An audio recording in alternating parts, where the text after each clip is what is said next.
बिस्मिल्लाहिर्रहमानिर्रहीम अस्सलाम वालेकुम dear students. Lecture number 2 exercise 4.1 question number 3 factorise. Part number 1 X square plus X minus 12। इन तीनों टर्म में से कॉमन कुछ भी नहीं आ रहा तो हम मिड टर्म को ब्रेक करेंगे। अब यहाँ पर देखिए कि x का कोफिशिएंट है 1 और कांस्टेंट है 12। अब हमें दो ऐसे नंबर चाहिए जिनको मल्टीप्लाई करें तो -12 आए और उन्हीं दो नंबरों को प्लस माइनस करने से आपके पास 1 आए। अब वो दो नंबर हमारे पास 4 और 3 हैं जिनको मल्टीप्लाई करें 4 3 12 और इन्हीं दो नंबरों को जब आप माइनस करेंगे 4 - 3 करेंगे तो आंसर 1 आएगा। अब ये जो 1x है मिड वाली टर्म है, हम इसकी जगह लिख सकते हैं 4x - 3x। अब मिड टर्म को ब्रेक किया तो पहले ये 3 टर्म्स थी, अब 4 टर्म्स हो गई। अब फर्स्ट 2 टर्म में से x कॉमन, लास्ट 2 टर्म में से -3 कॉमन, दो सेम फैक्टर बन के उनको 1 टाइम लिख दें। अब इसके साथ x है और इसके साथ -3 है, इनको मिलाकर हमने एक और फैक्टर बना दिया। नेक्स्ट पार्ट नंबर 2, इसमें भी आपके पास 3 टर्म्स हैं, तीनों टर्म्स से कॉमन नहीं आ रहा। अब हमने मिड टर्म को ब्रेक करना है। अब यहाँ पर देखें कि आपके पास वो दो नंबर ऐसे कौन से हैं जिनको प्लस करने से +7 आता है और उन्हीं दो नंबर को मल्टीप्लाई करने से 10 आता है। वो दो नंबर है 5 और 2। 5 2s are 10, 5 + 2 7। ये 4 टर्म्स बन गई। फर्स्ट 2 में से x कॉमन, लास्ट 2 में से 2 कॉमन।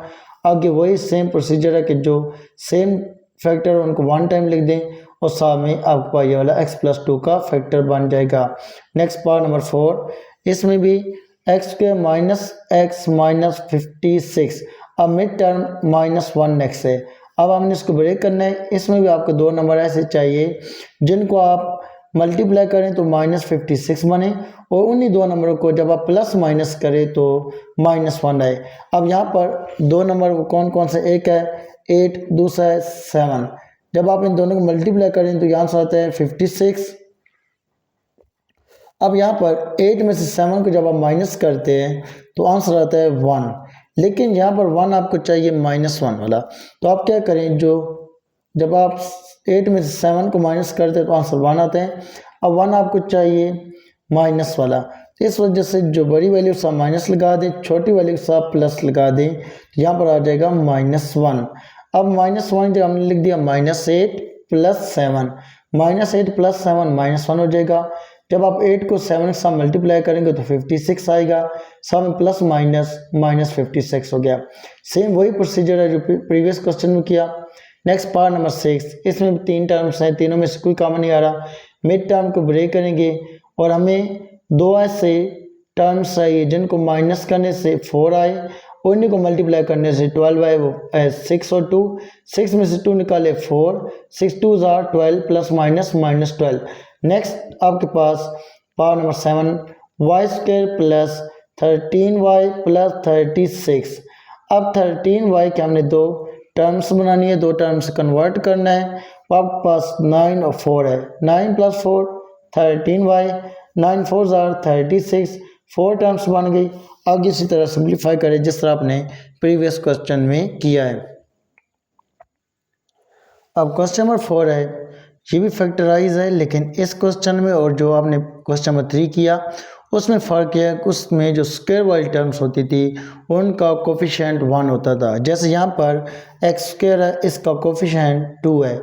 अब इसके लिए आप क्या करें, सबसे पहले ये जो 2 है, जो x² का कोफिशिएंट है, इसको कांस्टेंट के साथ मल्टीप्लाई कराएं, यानी कि ये बन जाएगा 2 3s are 6। अब हमें दो ऐसे नंबर चाहिए जिनको मल्टीप्लाई कराएं तो 6 बने और उन्हीं दो नंबरों को प्लस करें या प्लस करने से या माइनस करने से ये वाली मिड वाली टर्म बननी चाहिए। जो x का कोफिशिएंट है वो बनना चाहिए, यानी कि +7 बनना चाहिए। अब वो दो नंबर कौन से हमारे पास, 6 और 1, जिनको मल्टीप्लाई कराएं 6 1s are 6 बन जाएगा और इन्हीं दो नंबरों को 6 और 1 को प्लस करें तो +7 आता है। पहले आपके पास ये जो क्वेश्चन में 3 टर्म्स थी, आपने मिड टर्म को ब्रेक किया तो ये क्वेश्चन आपका चेंज हो गया 4 टर्म में से। फर्स्ट 2 टर्म में से आप देखिए कि 2x कॉमन आ रहे हैं, लास्ट 2 टर्म में से कुछ भी कॉमन ना आ रहा हो तो हम 1 कॉमन ले सकते हैं। यानी कि मकसद ये है कि आपने ये दोनों जो फैक्टर है ये सेम करने हैं। अब यहाँ पर x प्लस 3, यहाँ पर भी x प्लस 3, ये दोनों सेम आ गए, इनको वन टाइम लिख दिया और इसके साथ नेक्स्ट जो फैक्टर लिखा हुआ है 2x प्लस 1 का। नेक्स्ट पार्ट नंबर 2, इसमें भी आप पहले ये जो एक्स स्क्वायर का कोफिशिएंट है 2, इसको आप 15 के साथ मल्टीप्लाई करें तो 30 आ जाता है। अब हमें दो ऐसे नंबर चाहिए जिनको मल्टीप्लाई करें तो 30 आए और इन्हीं दो नंबरों को प्लस करने से प्लस 11 आए। अब ये आपके पास कौन से दो नंबर है, 6 और 5, 6 प्लस 5 11, 6 5 30। आगे सारा आपको ये प्रोसीजर पता है। नेक्स्ट पार्ट नंबर 4, इसमें भी आपने सबसे पहले 3 को 2 के साथ मल्टीप्लाई करें, ये बन जाएगा 6। अब हमें दो नंबर ऐसे चाहिए जिनको मल्टीप्लाई करने से 6 बने, उन्हीं दो नंबरों को प्लस माइनस करने से या माइनस करने से अब प्लस 5 है। अब ये देख 3 प्लस 2, अब दो नंबर मिल गए जिनको प्लस करने से 5 बन गया, एक 3 है दूसरा 2 है। अब इन्हीं दो नंबरों को मल्टीप्लाई करने से 6 आता है। नेक्स्ट आपके पास पार्ट नंबर 5, इसमें भी 3y² माइनस 11y प्लस 6। अब सबसे पहले 3 को 6 से मल्टीप्लाई करेंगे तो आएगा 18। अब हमें दो ऐसे नंबर चाहिए जिनको मल्टीप्लाई करने से 18 आए और दो नंबरों को प्लस माइनस करने से माइनस 11 आए। अब ये आपके पास होता है -9 और -2, ऐसे दो नंबर है जिनको प्लस माइनस करें तो -11 आता है और इन्हीं दो नंबर को मल्टीप्लाई करने से प्लस 18 आता है। जैसे यहाँ पर देखिए -9 -2 -11 बन गया, 9 2s are 18, minus minus plus. अब यहाँ पर 4 टर्म में से फर्स्ट 2 में कॉमन ले, लास्ट 2 में कॉमन ले, सिंप्लीफाई करें आपका आंसर आ जाएगा। पार्ट नंबर 7 में भी आपने 4 को 6 से मल्टीप्लाई करना है, वही सेम प्रोसीजर है। यहाँ पर आपने ये जो कांस्टेंट है इसको x² के कोफिशिएंट के साथ मल्टीप्लाई करें तो आंसर आएगा -18 और आपने जो मल्टीप्लाई करने से -18 आए लेकिन प्लस माइनस करने से +7 आए। अब वो दो नंबर कौन कौन से, एक है +9 दूसरा है -2।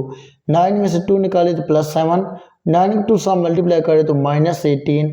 उम्मीद है कि ये आपको अच्छी तरह समझ आ गए होंगे।